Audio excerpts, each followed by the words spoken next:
நீண்ட நாள் வாழ்கிறதுக்கு ஆரோக்கியமான விஷயங்கள் மட்டும் இல்லைங்க. பிளட் சுகர், பிபி இதெல்லாம் அதிகமாக பாதிப்பை உண்டு பண்ணாமையும் அதனால் பிரச்சனைகள் வராமல் இருக்கணும்னா அரிசி சாப்பாடை ஒரு நேரம் மட்டும் மீடியமாக மினிமமாக எடுத்துக்கலாம். அதே மாதிரி சுகர் பார்த்திங்கன்னா சீனி அல்லது சுகரை, ஒயிட் சுகரை டோட்டலாக அவாய்ட் பண்ணிவிட்டு அதுக்கு பொதுவாக மாற்று நாட்டு வெல்லம் அல்லது பனங்கற்கண்டு, கருப்பட்டி அதை கொஞ்சமாக பயன்படுத்துறதுக்கு பார்க்கலாம்.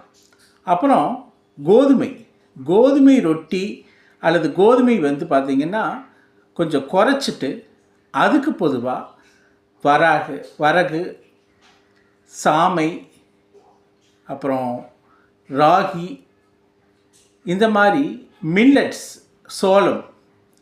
ஸோ இந்த மாதிரி மில்லட்ஸை அதிகமாக எடுத்துக்கலாம். இந்த மாதிரி மில்லட்ஸ் ரொட்டிகளும் இப்போ விற்கிது.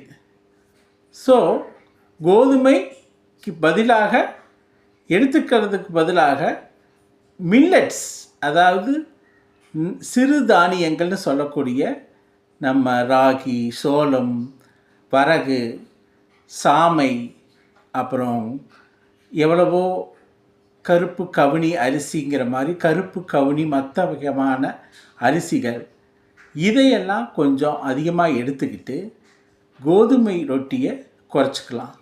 ரைஸை ஒரு நேரத்துக்கு மட்டும் வச்சுக்கலாம். அதே மாதிரி சீனியை, வெள்ளை சர்க்கரையை மேக்ஸிமம் டோட்டலாக அவாய்ட் பண்ணுறது நல்லது. இரவு டின்னர் பார்த்திங்கன்னா 7 மணிக்குள்ளே, கஷ்டம்தான், ஆனால் 7 மணிக்குள்ளே முடிச்சுட்டு ஒரு 10 நிமிஷம் வாக்கிங் போயிடுங்க. 7 o'clock நீங்கள் டின்னரை முடிச்சுட்டு ஒரு 10 நிமிஷம் வாக்கிங் போயிட்டீங்கன்னா அதே கலோரியை பேர்ன் பண்ணிட்டு ஒரு எஃபெக்டிவ்னஸை கொடுக்கும்.